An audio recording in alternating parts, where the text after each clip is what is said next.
नमस्कार दोस्तों, फिर से आपका स्वागत है लोक भारती हिंदी इस YouTube चैनल पर।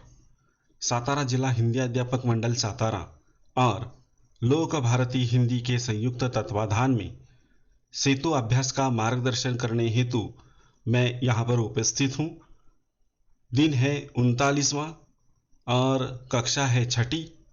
दिनांक है 8 अगस्त 2021 और आज के हमारे क्षेत्र हैं भाषा विकास और कौशल है लेखन।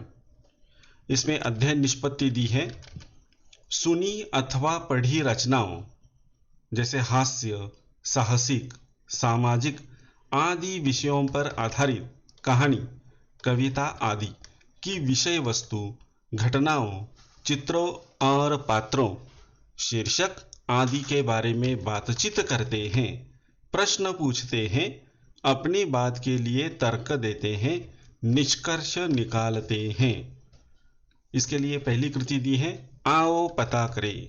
इसमें देखिए बड़े सुंदर चित्र यहाँ पर दिए हैं और इन चित्रों को देखने के बाद इस चित्र के आधार पर हम कहानी भी तैयार कर सकते हैं।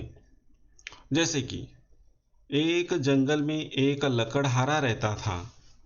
वह जंगल के पेड़ों को काटकर उन्हें बाजार में जाकर बेच आता और अपने घर का खर्चा चलाता।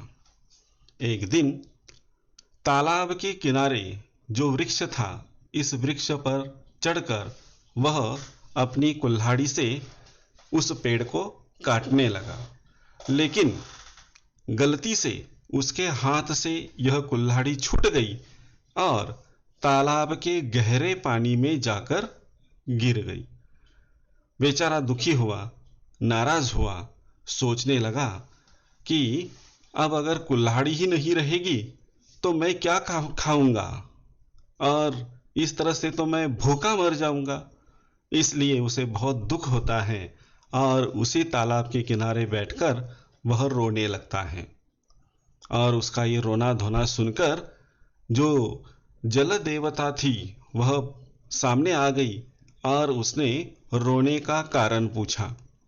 तो लकड़हारे ने बता दिया कि हे देवी माँ, क्या करूं, मैं एक गरीब लकड़हारा हूँ, रोज लकड़ियों को काटता हूँ, उन्हें जाकर बाजार में बेचता हूँ, तब मेरे घर में चूल्हा जलता है और आज लकड़ी काटते समय मेरी कुल्हाड़ी पानी में गिर गई और इसीलिए मैं नाराज हूं, रो रहा हूं। तो जलपरी कहती है कि चिंता मत करो, मैं तुम्हारी सहायता करती हूं। और वह पानी में डुबकी लगाती है और सबसे पहले सोने की चमचमाती हुई कुल्हाड़ी लेकर ऊपर आती है। इसे देखने के बाद लकड़हारा कहता है कि अरे नहीं नहीं, ये तो मेरी कुल्हाड़ी नहीं है, ये तो किसी दूसरे की है। तब जलपरी क्या करती है, दोबारा डुबकी लगाती है पानी में और दूसरी बार वह चांदी की कुल्हाड़ी लेकर आती है। तब लकड़हारा बोलता है, अरे अरे नहीं नहीं देवी माँ, यह कुल्हाड़ी मेरी नहीं है, यह भी किसी और की है। और तब देवी माँ कहती है ठीक है, अब मैं एक और प्रयत्न करके देखती हूँ। ऐसा बोलकर वह पानी में डुबकी लगाती है और तीसरी बार लोहे की कुल्हाड़ी लेकर ऊपर आती हैं। जैसे ही लकड़हारा यह लोहे की कुल्हाड़ी देखता है तो बड़ा प्रसन्न हो जाता है और प्रसन्न होकर कहता है कि देवी माँ, यही मेरी लोहे की कुल्हाड़ी है, बस मुझे यही चाहिए और कुछ नहीं। और तब यह जलपरी उसकी ईमानदारी को देखते हुए बहुत खुश होती है और इसे तीनों कुल्हाड़ियाँ उसे उपहार के तौर पर देती हैं, क्योंकि उसकी ईमानदारी जो है वह देखते हुए उसके ओर वह प्रेरित हो जाती है। ऐसी यह सुंदर कहानी चित्र के आधार पर हम लिख सकते हैं। ऊपर दिए गए चित्र को देखकर उसका वर्णन अपने शब्दों में करो। जैसे मैंने वर्णन किया है वैसे ही इस चित्रों का वर्णन आपको अपने शब्दों में करना है। आओ सक्षम बने।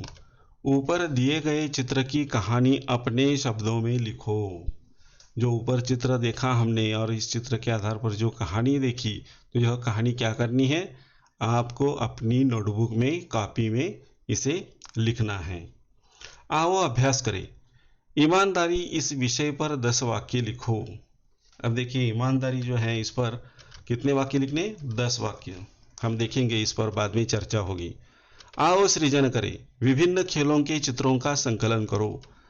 जो अलग अलग प्रकार के खेल के चित्र हैं, इन खेल के चित्रों को क्या करना है? आपको इकट्ठा करना है, उनका संकलन करना है। और इसके लिए पूरक साहित्य स्रोत दिया है। दीक्षा ऐप का प्रयोग करें। चंदा मामा, ईसाप नीति, कहानी की किताबें पढ़िए। और इसके लिए यहाँ पर एक लिंक भी दी है, यहाँ पर क्लिक कीजिए और यहाँ पर क्लिक करने के बाद आपको इसके बारे में अधिक जानकारी प्राप्त होगी। तो इस तरह से देखिए, अंत में मैंने यहाँ पर ईमानदारी पर कुछ बातें लिखी हैं, इसे हम देखते हैं और हम यहाँ पर रुक जाते हैं। तो ईमानदारी का अर्थ जीवन के सभी आयामों में एक व्यक्ति के लिए सच्चा होना है। इसके अंतर्गत किसी से भी झूठ बोलना, कभी किसी को भी बुरी आदतों या व्यवहार से तकलीफ नहीं देना शामिल है। ईमानदार व्यक्ति कभी भी उन गतिविधियों में शामिल नहीं होता जो नैतिक रूप से गलत होती हैं। ईमानदारी किसी भी नियम और कानून को नहीं तोड़ती है। अनुशासित रहना, अच्छे से व्यवहार करना, सच बोलना, समयनिष्ठ होना और दूसरों की ईमानदारी से मदद करना आदि सभी लक्षण ईमानदारी में निहित होते हैं। तो इस तरह से ईमानदारी के बारे में यहाँ पर थोड़ी बहुत जानकारी मिल गई होगी। इसके आधार पर आप ईमानदारी के बारे में जो बातें बताई हैं उसे आप लिख सकते हैं अपने शब्दों में।